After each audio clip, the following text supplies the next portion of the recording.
Hello everyone, continue करते हैं दोस्तों अपनी साइंस की डिस्कशन को। आज के लेक्चर में दोस्तों हम बात करने वाले हैं कि जो प्लांट्स के पास जो ग्रीन कलर वाला हिस्सा होता है, उसकी ग्रीन कलर की अगर पत्तियां हैं तो ही फोटोसिंथेसिस का प्रोसेस हो सकता है। विदाउट ग्रीन लीव्स या फिर एक प्लांट में अलग अलग कलर की पत्तियां हैं, उसके बारे में भी मैं आपको बताऊंगा कि उन प्लांट्स को क्या कहते हैं हम लोग।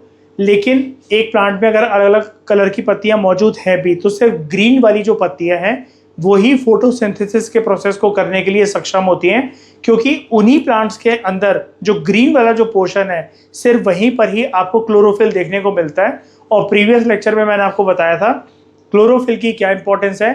सनलाइट को, लाइट एनर्जी को ट्रैप और एब्जॉर्ब करने का काम जो कर सकता है एक प्लांट के पूरे स्ट्रक्चर के अंदर, उसकी पत्ती के अंदर, वो सिर्फ क्लोरोफिल कर सकता है। और क्लोरोफिल ग्रीन लीफी पार्ट में ही प्रेजेंट होता है, ठीक है। तो उसके लिए हमारी एनसीईआरटी में दोस्तों एक ये एक्टिविटी है, एक्टिविटी 5.1। इस एक्टिविटी का नाम है chlorophyll is essential for photosynthesis, ठीक है। ये एक्टिविटी आपको ये प्रूव करके देगी कि सिर्फ और सिर्फ जो ग्रीन पार्ट्स होते हैं प्लांट के, वो ही फोटोसिंथेसिस कर सकते हैं और कोई पार्ट नहीं कर सकते हैं, ठीक है। इस एक्टिविटी को करने के लिए आपको क्या क्या चीज़ों की आवश्यकता पड़ेगी। एक तो आपको पॉटेड प्लांट लेना है, यानी कि एक प्लांट जो कि एक गमले में जो है लगा हुआ हो, जिसके पास वेरीगेटेड लीफ हो। वेरीगेटेड लीफ का ये मतलब होता है, अभी मैं आपको बताऊंगा कि वेरीगेटेड लीफ क्या होती है। एक ऐसा प्लांट जिसके अंदर ऐसी प्रकार की पत्तियां हैं कि उसकी पूरी पत्ती ग्रीन कलर की नहीं है, कुछ स्पॉट्स उसके ऊपर पड़े हुए हैं। आपने ऐसे रियल प्लांट्स देखे भी होंगे कि जिसका जो एक प्लांट की पत्ती होती है, एक पत्ती के अंदर ग्रीनिश पार्ट भी है, येलोइश पार्ट भी है और थोड़ा सा कोई डार्क पार्ट भी है जो कि ग्रीन कलर का नहीं है, ठीक है। ऐसी पत्तियों को जो कि रंग बिरंगी कलर की होती है, प्रॉपर ग्रीन नहीं होती है, उसको हम वेरीगेटेड लीफ बोलते हैं। तो आप इसके लिए मनी प्लांट ले लो या तो क्रोटॉन का प्लांट ले लो। क्रोटॉन के प्लांट में क्या होता है, पिंकिश रेडिश कलर की पत्तियां होती है, हल्का सा पोर्शन ग्रीन कलर का भी होता है, ठीक है। दूसरा सनलाइट, ठीक है। फिर उबलता हुआ पानी, एल्कोहल। यहाँ पर आपको जो केमिस्ट्री लैब के अंदर प्योर एल्कोहल यूज होती है वो यूज करनी है। ये नहीं कि आप कोई बियर की बोतल या विस्की की बोतल बाजार से खरीद कर ले आए और तो ये आप एक्सपेरिमेंट कर दोगे। प्योरेस्ट फॉर्म की जो एल्कोहल होती है, जो केमिस्ट्री लैब्स में होती है, वो आपको यहाँ पर चाहिए। और एक चाहिए आपको वाटर बाथ। ये वाटर बाथ क्या होता है, आपके बाथरूम का ये बाथटब नहीं है। साइंस की भाषा में वाटर बाथ हम ऐसे एक स्टैंड को कहते हैं जो कि पहले हीट हो रहा होता है नीचे, उसके ऊपर एक कांच का बीकर होता है। तो ये कांच का बीकर डायरेक्टली आग के संपर्क में नहीं है, गैस और फ्लेम के संपर्क में नहीं है, इनडायरेक्ट है। पहले नीचे वाला बेस इसका हीट होगा और फिर उसकी वजह से ये जो कांच है जिसके अंदर पानी और पत्ती पड़ी हुई है वो हीट होगा। ऐसे स्ट्रक्चर को हम लोग साइंस में वाटर बाथ कहते हैं। और एक आपको चाहिए आयोडीन का सॉल्यूशन, वेरी इंपॉर्टेंट, जो हमारे एक्सपेरिमेंट के लिए आयोडीन का सॉल्यूशन, ठीक है। तो आगे डिस्कशन में बढ़ने से पहले और क्या स्टेप होंगे उसको जानने से पहले एक बारी वेरीगेटेड लीफ के बारे में जान लेते हैं। वेरीगेटेड लीफ जो होती हैं वो प्लांट की ऐसी पत्तियां होती हैं जिसके अंदर आपको मल्टीपल कलर देखने को मिलते हैं, ठीक है, या अलग अलग पैटर्न देखने को मिलते हैं। पूरा जो पत्ता है प्लांट का वो प्रॉपर ग्रीन कलर का नहीं है, ठीक है। यहाँ पर आपको मिक्सचर देखने को मिल जाता है ग्रीन कलर का। प्लांट की पत्ती में ग्रीन कलर तो होगा, लेकिन उसके साथ कुछ पैचेस या कुछ धारियां बनी होंगी, वाइट कलर की, क्रीम कलर की, येलो कलर की या पिंक कलर की। ये जो यूनिक कलर होता है, ठीक है, ये क्यों आता है कुछ प्लांट्स के अंदर, जैसे क्रोटॉन प्लांट के अंदर है, मनी प्लांट के अंदर आपने देखा होगा कि पत्ती ग्रीन कलर की है, थोड़ा सा उसका पार्ट जो है वो बीच बीच में येलोइश कलर का है, ठीक है। तो ऐसा इसलिए होता है क्योंकि कुछ जो सेल्स होते हैं प्लांट के अंदर, उसके अंदर क्लोरोफिल की कमी होती है, दे लैक क्लोरोफिल, ठीक है। जैसे इंसान के अंदर मान लो किसी चीज की कोई कमी है तो स्किन के ऊपर पैचेस पड़ना स्टार्ट हो गए, तो एक नॉर्मल स्किन अलग दिख रही है और वो जो पैचेस हैं, जो स्पॉट्स हैं, वो एक अलग कलर के दिख रहे हैं। प्लांट में इसलिए होता है क्योंकि कुछ पार्ट्स में क्लोरोफिल की कमी है, ठीक है। और जो दूसरे नेचुरल पिगमेंट्स हैं फिर वो आपको विजिबल तरीके से दिखने लग जाते हैं। क्लोरोफिल एक्चुअली करता क्या है ना, क्लोरोफिल प्लांट्स को या उसकी पत्ती को ग्रीन कलर का जो एक पिगमेंट है वो देने के लिए इंपॉर्टेंट होता है। जब ये लैक करता है तो वो जो उसके नेचुरल बाकी वाले जो कलर्स होते हैं वो विजिबल हो जाते हैं, नेचुरल पिगमेंट, जैसे येलोइश हो गया, व्हाइटिश हो गया, पिंकिश हो गया, क्रीमी कलर हो गया। तो वेरीगेटेड लीव्स में क्या होता है, ग्रीन रीजन्स भी होते हैं। ग्रीन रीजन्स वो आपको इसलिए दिख रहे होते हैं क्योंकि उसके अंदर क्लोरोफिल होता है और कुछ नॉन ग्रीन रीजन्स होते हैं वो आपको इसलिए दिख रहे होते हैं बिकॉज दे लैक क्लोरोफिल। ठीक है, तो अगर कोई कल को आप ऐसी पत्ती देखो तो आज के बाद उसे याद रखना, जितना आपको उसका ग्रीन कलर का पार्ट दिख रहा है ये वाला, ठीक है, उसके अंदर क्लोरोफिल है, और जितना कुछ दूसरे कलर का क्रीमी व्हाइटिश पिंकिश कलर का येलोइश कलर का जो पार्ट दिख रहा है इट इज लैकिंग क्लोरोफिल। ठीक है, ये वाली बात याद रखना इंपॉर्टेंट है। तो इसके लिए प्रोसीजर क्या होगा, आपको कुछ 4 इंपॉर्टेंट स्टेप सबसे पहले फॉलो करने हैं। ठीक है, सबसे पहले तो आप एक पॉटेड प्लांट लो जिसके पास वेरीगेटेड लीफ हो। वेरीगेटेड लीफ के एक्सपेरिमेंट से ही ये वाला एक्टिविटी जो है ये पूरी हो सकती है। आपको ऐसी ही पत्ती पिक करनी पड़ेगी जिसका पूरा पार्ट जो है वो ग्रीन कलर का नहीं है। मनी प्लांट ले लो या क्रोटॉन का प्लांट ले लो, आपकी मर्जी। ठीक है, स्टेप 2 में क्या है, आपको इस प्लांट को एक डार्क रूम में रखना है 3 दिनों के लिए। ठीक है, मात्र 3 दिन के लिए आप इसको एक शेडो रीजन में रख दो जहां पर दूर दूर तक भी इस प्लांट के ऊपर कोई भी सनलाइट ना पड़े। ठीक है, और जब सनलाइट नहीं पड़ेगी तो फोटोसिंथेसिस का प्रोसेस कैरी आउट नहीं हो पाएगा। जैसे हमारे घर में डेली बेसिस पर खाना बनता है, प्लांट्स को भी हर रोज या फिर हर कुछ टाइम में सूरज की किरणें चाहिए होती हैं फोटोसिंथेसिस का प्रोसेस कैरी आउट करते हुए अपना खाना ग्लूकोज या जिसको हम कार्बोहाइड्रेट कहते हैं वो बनाने के लिए। ये कार्बोहाइड्रेट बना नहीं पाएगा, अपना ग्लूकोज बना नहीं पाएगा। लेफ्ट ओवर जो कार्बोहाइड्रेट या ग्लूकोज जो होता है जिसको plant as a energy reserve इस्तेमाल करते हैं, मैंने आपको प्रीवियस कई लेक्चर से चीज लगातार बताई है, उसको हम स्टार्च कहते हैं। तो पूरा का पूरा जो स्टार्च है, जो रिजर्व्ड एनर्जी है, जैसे आपको अगर खाना ना मिले, जैसे इंसानों के शरीर में मैंने आपको बताया था रिजर्व्ड एनर्जी को हम लोग ग्लाइकोजन कहते हैं। इंसान को अगर फूड ना मिले तो जो रिजर्व्ड एनर्जी है वो हमारा शरीर यूज करता चलेगा। प्लांट्स में क्या होता है, जो रिजर्व्ड एनर्जी, जो रिजर्व्ड कार्बोहाइड्रेट है, जो रिजर्व्ड ग्लूकोज है जिसको हम कहते हैं स्टार्च, वो प्लांट यूज करता चलेगा क्योंकि उसको 3 दिन के लिए सूरज की किरण जो है वो मिल ही नहीं रही है। तो फोटोसिंथेसिस का जो प्रोसेस है वो अच्छे से कैरी आउट हो ही नहीं पा रहा है। इसको हम कहते हैं डी स्टार्चिंग। जो स्टार्च जो मौजूद था, जो रिजर्व मौजूद था, उसकी कमी आ गई है, उसको हम डी स्टार्चिंग कहते हैं। ठीक है, अगले स्टेप में फिर आपको क्या करना है, 3 दिन के बाद आपने पहले इसको शेडोई रीजन में रखा, ये इसने अपना एनर्जी रिजर्व जो है इस स्टार्च का यूज कर लिया। 3 दिन के बाद आप इस पौधे को रख दो सनलाइट के अंडर 6 घंटे के लिए। ठीक है, 3 दिन आपने इसको सनलाइट से दूर रखा, चौथे दिन जब आपने इसको सनलाइट के नीचे रखा, 6 घंटे के लिए इसको सनलाइट के नीचे रख दो। तब फोटोसिंथेसिस का प्रोसेस होने लगेगा, सनलाइट मिल जाएगा क्योंकि इसको, ठीक है, लाइट एनर्जी जो है वो केमिकल एनर्जी के अंदर कन्वर्ट होने लगेगी, तो फोटोसिंथेसिस का जो प्रोसेस है वो शुरू हो जाएगा। ठीक है, उसके बाद आप इस प्लांट में से किसी भी एक पत्ती को तोड़ लो। ठीक है, उसके फिर जो ग्रीन एरियाज हैं आप उसको मार्क कर लो। ठीक है, जो उसके ग्रीन एरियाज हैं, इतने जैसे हिस्से में आपको ये जो ग्रीन रीजन जो दिख रहा है आप इसको मार्क कर लो, और उसके बाद बिल्कुल सेम एग्जैक्टली डिट्टो उसका पैटर्न जो है वो आप एक कॉपी पर उसका एक स्केच बना लो। ठीक है, trace the leaf on paper, जो कि आपको रिजल्ट्स को कंपेयर करने में मदद करेगा। यानी कि जो ग्रीन पैचेस हैं बिल्कुल आप उसको मार्क करके एक उसका एक ड्राइंग पेंटिंग है, एक स्केच बना लो रफली, तो आपको पता लग जाएगा आगे चलकर जो अभी हम एक्सपेरिमेंट करेंगे तो स्टेप्स हैं अभी हमें फॉलो करने हैं, फिर अभी हमें कुछ स्टेप्स और भी फॉलो करने हैं, तो आपको पता लगेगा कि क्या चेंजेस हुए हैं इसके अंदर। ठीक है, तो ये 4 स्टेप्स समझ में आ गए जो आपको प्रोसीजर को फॉलो करना है। ठीक है, अब दोस्तों हम डिस्कस करते हैं डिटेल्ड तरीके से कि यहाँ पर अब हमें करना क्या है। 4 स्टेप के बाद आ जाओ 5th स्टेप पर। जो पत्ती आपने तोड़ी थी, ठीक है, 3 दिन आपने पहले प्लांट को रखा था शेडोई रीजन में डार्क रूम में, चौथे दिन आपने उसको सनलाइट के नीचे रखा। ठीक है, फोटोसिंथेसिस का प्रोसेस हुआ, फिर आपने उसकी पत्ती को तोड़ लिया, 6 घंटे के लिए आपने उसको सनलाइट के नीचे रखा था। जो पत्ती आपने तोड़ी थी उसको आप उबलते हुए पानी में छोड़ दो। ठीक है, कुछ मिनटों के लिए। इसके वजह से होगा क्या, जो पत्ती है उबलते हुए पानी में वो मर जाएगी। ठीक है, उसके सेल्स मर जाएंगे और सभी मेटाबॉलिक एक्टिविटीज जो होगी उस पत्ती के अंदर वो बंद हो जाएगी एकदम से।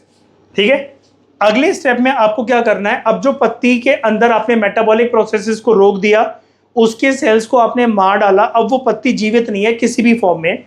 उसके बाद आप उसको, जो प्योरेस्ट फॉर्म ऑफ एल्कोहल होती है जो कि मैंने आपको बताया केमिस्ट्री लैब वगैरह में हमें मिलती है, आप उसके अंदर उस पत्ती को डुबाओ। ठीक है, उसके बाद जिस बीकर के अंदर एल्कोहल था जहां पर आपने पत्ती डुबा रखी थी, अब उसको आपको हीट करना है। डायरेक्ट हीटिंग नहीं करनी है हमें इसके लिए चाहिए पड़ेगा वाटर बाथ। और वाटर बाथ का स्ट्रक्चर मैंने आपको बताया था, ये किसी भी चीज को, बीकर को या कोई भी जो चीज है उसको इनडायरेक्ट तरीके से हीट करता है। हमने इस बीकर को डायरेक्टली गैस के संपर्क में नहीं रखा है। पहले ये स्टैंड गर्म हो रहा है, फिर ये बीकर, और फिर इसके अंदर का जो पानी है वो गर्म हो रहा है। तो आपको इसको तब तक गर्म करते रहना है जब तक अल्कोहल के अंदर से बुलबुले ना उठने लगे, वो बॉयल ना होने लगे, ठीक है। अब आपके दिमाग में आया होगा कि सर हम डायरेक्टली क्यों नहीं हीट कर रहे हैं इसको, हमने यहाँ पर स्टैंड क्यों रख रखा है, why do we need a water bath structure. क्योंकि अल्कोहल दोस्तों बहुत ही ज्यादा इन्फ्लेमेबल सब्सटेंस है। डायरेक्टली आप उसको आग के संपर्क के अंदर लाओगे तो पेट्रोल की तरह काम करता है, आग लग सकती है और ये एक्सपेरिमेंट फेल हो सकता है, ठीक है। डायरेक्ट हीटिंग डेंजरस भी है जो एक्सपेरिमेंट कंडक्ट कर रहा होगा उस पर्सन के लिए, ठीक है। यहां तक आपको स्टेप समझ में आ गए। अब 8th नंबर के स्टेप में देखो क्या है, आपको ये जो डीकलराइज लीफ है, अल्कोहल में डिप करने के बाद क्या होगा, ये अपना कलर थोड़ा सा खो देगा, ठीक है। तो ये जो डीकलराइज हो गई है अब जो लीफ, आपको इसको डाइल्यूट आयोडीन के सॉल्यूशन में, आपने यहां पर लिया था ना आयोडीन का सॉल्यूशन, ठीक है, इसकी कुछ जो ड्रॉप्स हैं या फिर 1-2 ढक्कन है, वो आपको एक कांच के इस कटोरी में या फिर जो भी कोई इक्विपमेंट होता है, अब ऐसे इक्विपमेंट में उसको डाल दो और उसके अंदर उस पत्ती को डाल दो और कुछ मिनटों के लिए आप उस पत्ती को ऐसे ही अनडिस्टर्ब छोड़ दो। उसके बाद आप उस पत्ती को बाहर निकालो उस डाइल्यूट आयोडीन सॉल्यूशन में से और आयोडीन को फिर धो लो। पत्ती को आपने निकाला और पत्ती को पानी के नीचे आपने धो लिया, ठीक है। उसके बाद आप कंपेयर करो, उसके ऊपर कुछ ना इस स्पॉट्स आ जाएंगे, पत्ती के कुछ हिस्से के अंदर ना ऐसे ब्लू ब्लैक कलर के कुछ स्पॉट्स आ जाएंगे। तो ये लीफ बन गई है अब स्टेन्ड लीफ। स्टेन्ड कोई भी वो चीज होती है दोस्तों जिसके ऊपर दाग धब्बा होता है, ये स्टेन्ड लीफ बन गई है, ठीक है।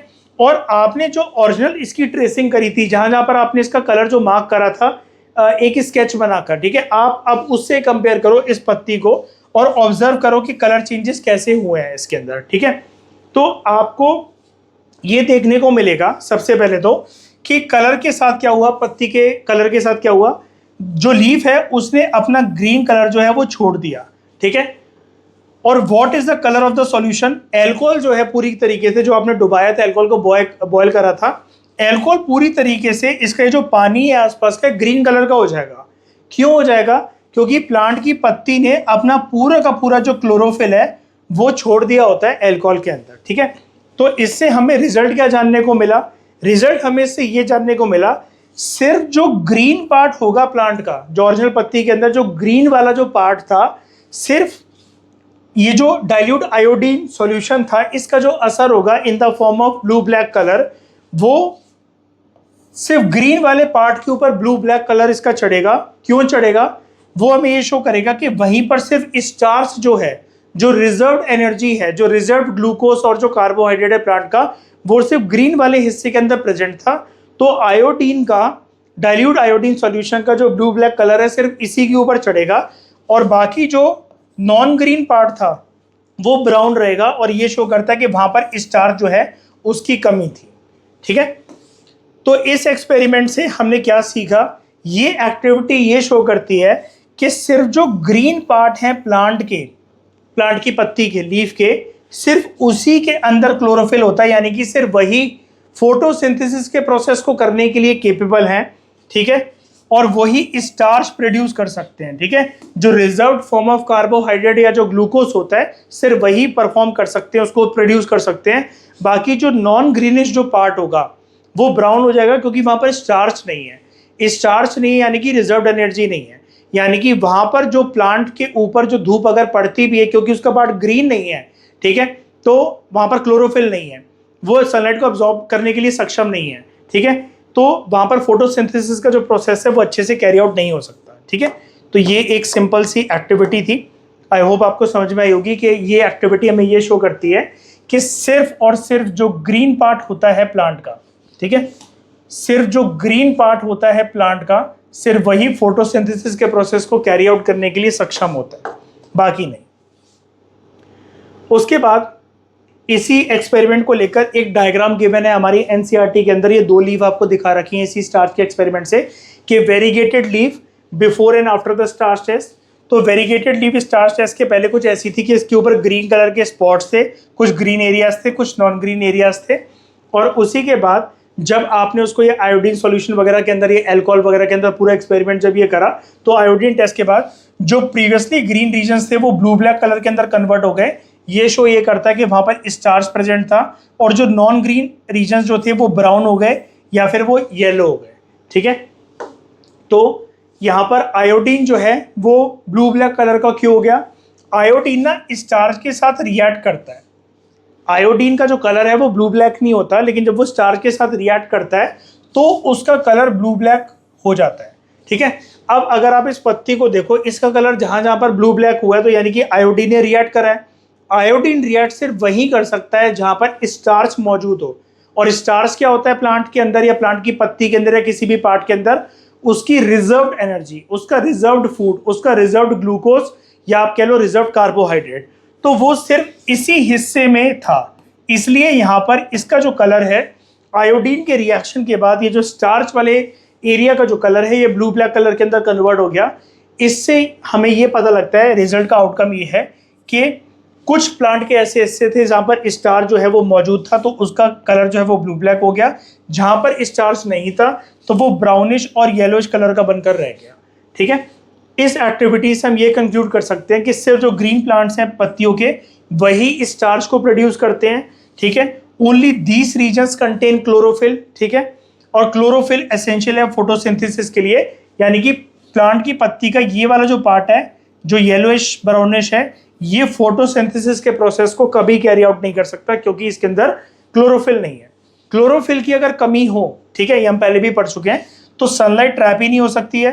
फिर सनलाइट ट्रैप नहीं होगी तो फूड भी प्रिपेयर नहीं होगा और स्टार्च जो है वो भी फॉर्म नहीं हो सकता, क्योंकि स्टार्च तो एक रिजर्व्ड फूड होता है, बचा हुआ फूड होता है इन द फॉर्म ऑफ ग्लूकोज, बचा हुआ या बचा हुआ कार्बोहाइड्रेट आप उसको कह लो।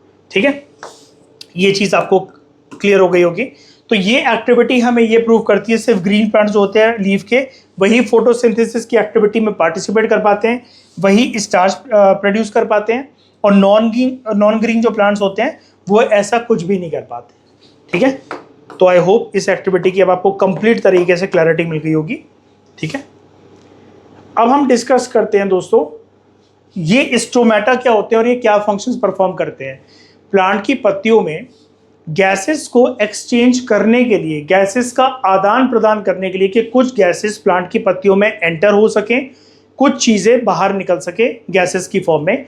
अब जैसे वाटर है, प्लांट में वाटर जब एंटर होता है तो वो तो इम्पॉर्टेंट है फोटोसिंथेसिस के प्रोसेस के लिए, प्लांट को जिंदा रखने के लिए, उसका खाना वगैरह बनाने के लिए, लेकिन वो वाटर बहुत ज़्यादा लूज भी नहीं होना चाहिए ट्रांसपिरेशन के प्रोसेस से। जितना हो सके प्लांट्स हैं और जो उसकी पत्तियां वो उसको बचा कर रख सकें, इसके लिए जो अहम भूमिका निभाता है मटेरियल्स को इनटेक करने का प्लांट की पत्तियों के अंदर और बाहर निकालने का, स्पेशली गैसेस, वहां पर एक अहम रोल आता है स्टार्च का, स्टोमेटा का। ठीक है, तो स्टोमेटा क्या होता है? सबसे पहले तो हम ये सीखते हैं स्टोमेटा को जानने से पहले कि प्लांट्स कार्बन डाइऑक्साइड को कैसे ऑब्टेन करते हैं। हम यहाँ पर कार्बन डाइऑक्साइड की बात क्यों लिखी हुई है? क्योंकि कार्बन डाइऑक्साइड और वाटर की मदद से ही in the presence of sunlight and chlorophyll plants अपना खाना बना पाते हैं in the form of glucose आप उसको कह लो या कार्बोहाइड्रेट कह लो, और जो रिजर्व्ड फूड होगा वो स्टार्च होगा। ठीक है, तो कार्बन डाइऑक्साइड एक वन होता है इंपॉर्टेंट प्रोसेस होता है, एक इंपॉर्टेंट पार्ट होता है, सब्सटेंस होता है फोटोसिंथेसिस के प्रोसेस को कैरी आउट करने के लिए। ठीक है, तो कार्बन डाइऑक्साइड एक one of the important raw material है ताकि प्लांट्स के अंदर प्रकाश संश्लेषण की प्रक्रिया हो सके, फोटोसिंथेसिस हो सके। प्लांट्स कार्बन डाइऑक्साइड को ऑब्टेन करते हैं मेनली क्योंकि उनके अंदर छोटी छोटी ओपनिंग्स होती हैं जो कि पत्तियों पर प्रेजेंट होती हैं, और उन्हीं छोटी ओपनिंग्स को हम लोग कहते हैं दोस्तों स्टोमेटा। ठीक है, तो ये स्टोमेटा क्या होते हैं? स्टोमेटा छोटे छोटे पोर्स होते हैं, छोटे छोटे छेद होते हैं जो कि पत्तियों पर, सिर्फ पत्तियों पर जो है वो प्रेजेंट होते हैं। ये एक गेटवे की तरह, दरवाजे की तरह एक्ट करते हैं। दरवाजा जब खुलेगा तो चीजें एंटर कर जाएंगी, दरवाजा जब बंद होगा तो चाहकर भी चीजें एंटर अंदर नहीं कर सकती है। ठीक है, जिसके थ्रू गैसेस जो हैं वो अंदर और बाहर मूव करती हैं पत्तियों से। स्टोमेटा का मेन काम क्या होता है? स्टोमेटा प्लांट के अंदर मदद करता है कि प्लांट CO2 को ले सके ताकि फोटोसिंथेसिस का जो प्रोसेस है वो इजी तरीके से कैरी आउट हो सके। ऑक्सीजन को रिलीज करता है। ठीक है, ये जो स्टोमेटा है जब ये पूरा फूड वगैरह बन जाएगा, ग्लूकोज वगैरह बन गया और उसका एंड प्रोडक्ट जो निकला, रिएक्टेंट्स के रिएक्शन के बाद जो प्रोडक्ट्स निकले उसमें ग्लूकोज होता है। ठीक है, और एक इंपॉर्टेंट चीज होती है ऑक्सीजन। ठीक है, अलॉन्ग विद वाटर। तो जो ऑक्सीजन है ये बाहर निकल सके फोटोसिंथेसिस के प्रोसेस के थ्रू, क्योंकि ये जो ऑक्सीजन बाहर निकलेगा एटमॉस्फेयर के अंदर फैलेगा, तभी तो जो इंसान और जो जानवर है उसको इनटेक कर सकेंगे अपनी ब्रीथिंग के प्रोसेस में। ठीक है, गैसेस का एक्सचेंज हो सके ड्यूरिंग रेस्पिरेशन।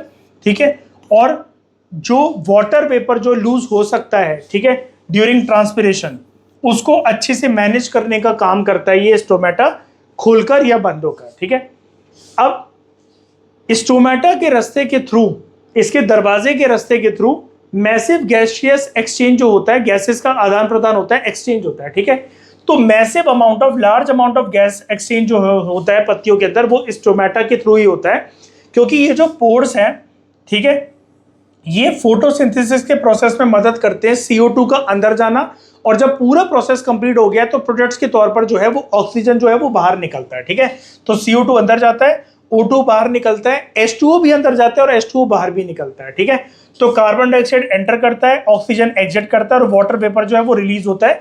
लेकिन वाटर वेपर इंटेंस तरीके से रिलीज नहीं होना चाहिए, वरना प्लांट जो है वो कमजोर पड़ जाएगा, और फोटोसिंथेसिस के प्रोसेस में जो वाटर है, जो वाटर वेपर है H2O है, वो भी एक इंपॉर्टेंट रोल प्ले करता है। ठीक है, हमने इसके जो केमिकल इक्वेशन थी उसके अंदर हमने देखा था इसको, है ना, कि वाटर जो है वो भी एक इंपॉर्टेंट इंग्रेडिएंट होता है along with carbon dioxide in the presence of sunlight and chlorophyll, तभी प्लांट जाकर उसका end result as a outcome in the form of product, तभी वो ग्लूकोज या जिसको आप कार्बोहाइड्रेट कहते हो वो बना पाता है, दूसरा पानी बना पाता है, और तीसरे एक इंपॉर्टेंट गैस रिलीज होती है जो इंसानों और जानवरों की ब्रीदिंग के काम आती है, दैट इज ऑक्सीजन।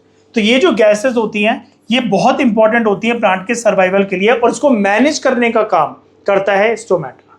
ठीक है, अब लेकिन जो गैसियस एक्सचेंज वाली जो चीज होती है ये सिर्फ प्लांट के अंदर सिर्फ स्टोमेटा परफॉर्म नहीं करता है, ये वाली चीज भी बहुत इंपॉर्टेंट है कि gas exchange is not limited to leaves only. पत्तियों के अंदर स्टोमेटा है तो इसका मतलब ये नहीं कि प्लांट्स के अंदर जो गैसेस का आदान प्रदान होता है, गैसेस का अंदर जाना बाहर जाना, वो सिर्फ पत्तियों की मदद से ही होता है।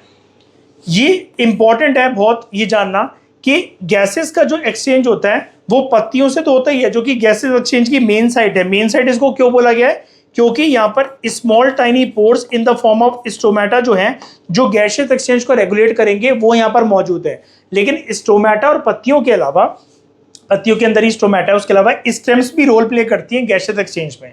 ठीक है, तो गैसेस जो हैं वो स्टेम्स के थ्रू भी एटमॉस्फेयर के अंदर और बाहर जो है वो जा पाती हैं। ठीक है, एटमॉस्फेयर से एंटर कर पाती हैं और बाहर भी निकल पाती हैं। और रूट जो है वो भी गैसेस एक्सचेंज में मदद करता है। जो एयर जो सॉइल स्पेसिस में, सॉइल के पार्टिकल्स के बीच में जो हवा जो मौजूद है उसके थ्रू भी गैसेस एक्सचेंज होता है। तो प्लांट में अगर कोई आपसे पूछे क्या सिर्फ पत्तियां और पत्तियों के अंदर जो स्टोमेटा होता है सिर्फ वही एक इंपॉर्टेंट रोल निभाता है क्या गैसियस एक्सचेंज के अंदर, तो आंसर इज नो। प्लांट की पत्तियां तो मेन चीज है ही, क्योंकि वहां पर स्टोमेटा है तो वो तो मेन फंक्शन परफॉर्म कर ही रहा है गैसियस एक्सचेंज का। लेकिन इसके अलावा जो स्टेम्स हैं और जो रूट्स हैं ये भी इंपॉर्टेंट रोल प्ले करती हैं गैसियस एक्सचेंज में। तो गैसियस एक्सचेंज पूरी की पूरी through out the plant body होता है, सिर्फ पत्तियों में और पत्तियों के अंदर जो स्टोमेटा प्रेजेंट है सिर्फ उसकी वजह से नहीं होता। ठीक है, अब स्टोमेटा का एक one of the important function ये भी है कि प्लांट के अंदर एक दिक्कत होती है वाटर लॉस की प्रॉब्लम। ठीक है, इवेपोरेशन अगर ज्यादा हो गया, जिसको हम ट्रांसपिरेशन कहते हैं प्लांट्स के अंदर, तो उसको रोकना। तो स्टोमेटा जो है वो अलाउ करता है कि कार्बन डाइऑक्साइड जो है वो एंटर कर सके। ठीक है, लेकिन वो ये भी देखता है कि कुछ जो वाटर है वो भी एस्केप कर सके in the form of water vapour through the process which is known as transpiration. जैसे इवेपोरेशन होता है बाकी जीव जंतुओं के अंदर, प्लांट्स के अंदर उसी इवेपोरेशन को हम लोग ट्रांसपिरेशन कहते हैं। लेकिन कभी कभार ज्यादा पानी भी बाहर निकल सकता है इसी ट्रांसपिरेशन की प्रोसेस से, जो कि प्लांट के लिए काफी ज्यादा नुकसानदायक हो सकता है, हार्मफुल हो सकता है। क्यों? क्योंकि कार्बन डाइऑक्साइड के साथ प्लांट को वाटर भी चाहिए फोटोसिंथेसिस के प्रोसेस को कैरी आउट करने के लिए। ज्यादा पानी अगर बाहर निकल गया तो फोटोसिंथेसिस जो है वो अच्छे से जो प्रोसेस है वो ना इनिशिएट हो पाएगा, ना ग्लूकोज और कार्बोहाइड्रेट जो कि खाना होते हैं प्लांट का, ना वो अच्छी तरीके से बन पाएंगे, प्लांट के अंदर कमजोरी आ जाएगी। ठीक है, तो प्लांट्स इस एक्सेस वाटर लॉस को प्रिवेंट कैसे करते हैं, कैसे इंश्योर करते हैं? प्लांट की पत्तियों में जो स्टोमेटा है वो अपने आप को बंद कर लेता है, क्योंकि स्टोमेटा क्या काम कर रहा है? गैसियस एक्सचेंज का, गैसेस का अंदर आना और बाहर जाना, इसको मैनेज करने का काम कर रहा है। तो प्लांट जो होता है जब उसको लगता है कि पानी ज्यादा बाहर निकल रहा है तो वो अपने स्टोमेटा को क्लोज कर लेता है, जब कार्बन डाइऑक्साइड फोटोसिंथेसिस के लिए चाहिए ही नहीं है, तो वो सोचता है कार्बन डाइऑक्साइड इनफ है, अब वो मिल गया है, फोटो जैसे ही सूरज की किरणें पड़ेंगी तो फोटोसिंथेसिस का प्रोसेस शुरू हो जाएगा। अब मैं फालतू में अगर इस छेद को ओपन करके रखूंगा तो पानी भी बाहर निकल जाएगा through the process of transpiration, तो वो अपने आप को बंद कर लेता है, अपने दरवाजे बंद कर लेता है। इसकी वजह से जो फालतू का पानी जो बाहर निकल सकता था वो रुक जाता है, ठीक है, वो बाहर नहीं निकल पाता। तो स्टोमेटा एक तरीके से बैलेंस्ड रोल निभाने का काम करता है प्लांट के अंदर, कि कार्बन डाइऑक्साइड को उसने इनटेक करा, लेकिन जब उसको लगता है इतना carbon dioxide more than enough है फोटोसिंथेसिस के प्रोसेस को कैरी आउट करने के लिए, तो फिर वो स्टोमेटा का जो दरवाजा है, अपना जो दरवाजा है, स्टोमेटा बंद कर लेता है। और वाटर कंजर्वेशन में भी मदद करता है कि ऐसा नहीं होना चाहिए कि CO2 प्लांट को मिल गया, सनलाइट तो मिल ही रही है, क्लोरोफिल तो है ही ग्रीन लीफी स्ट्रक्चर होने की वजह से, लेकिन पानी जो है वो अधिक मात्रा के अंदर बाहर निकल गया, वो नहीं होना चाहिए। क्योंकि CO2 और H2O के संगम से ही in the presence of chlorophyll and sunlight तो ही ग्लूकोज बन सकता है, तो ही प्लांट का खाना कार्बोहाइड्रेट वगैरह बन सकता है, ठीक है। तो इससे हमने ये सीखा स्टोमेटा के इस पूरे फंक्शंस एंड रोल से, इससे हमें ये पता लगा कि स्टोमेटा ऐसे छोटे छोटे छेद हैं जो कि एक बहुत इंपॉर्टेंट रोल प्ले करते हैं प्लांट्स के अंदर गैसियस एक्सचेंज का, जो कि पत्तियों में होता है, ठीक है। ये जो है कार्बन डाइऑक्साइड को लेते हैं, ठीक है, बदले में छोड़ते हैं ऑक्सीजन को और वाटर वेपर को, और ये एक तरीके से प्लांट की हेल्दी ग्रोथ के लिए एक वाटर बैलेंस को मेंटेन रखने का जो काम है, जो कर्तव्य है, जो ड्यूटी है, उसको निभाते हैं स्टोमेटा, ठीक है। तो आई होप इसमें हमारा कुछ पार्ट रह तो नहीं गया, नहीं, ठीक है। अब उसके अलावा दोस्तों यहां पर एक फिगर गिवन है आपकी NCERT में, दैट इज फिगर 5.3, ठीक है। यहां पर आपको ओपन स्टोमेटल पोर और एक क्लोज स्टोमेटल पोर, उसका डायग्रामेटिक रिप्रेजेंटेशन गिवन है, वो आपको समझाया गया है। तो ओपनिंग और क्लोजिंग ऑफ स्टोमेटा इसको कंट्रोल करने का काम करता है। मैंने आपको प्रीवियस लेक्चर में बताया था जब हम एक पेड़ की पत्ती के वेरियस पार्ट्स को डिस्कस कर रहे थे और उसके टिश्यूज को, जब हम उसके स्ट्रक्चर को डिस्कस कर रहे थे, तो वहां पर एक नाम आया था गार्ड सेल। तो स्टोमेटा को पता कैसे होता है कि कब उसको अपना दरवाजा खोलना है और कब उसको अपना दरवाजा बंद कर लेना है, इसको रेगुलेट करने का काम जो करते हैं वो कुछ बॉडी गार्ड्स करते हैं, और उसको उनका नाम होता है गार्ड सेल्स, ठीक है। तो गार्ड सेल्स हैं क्या?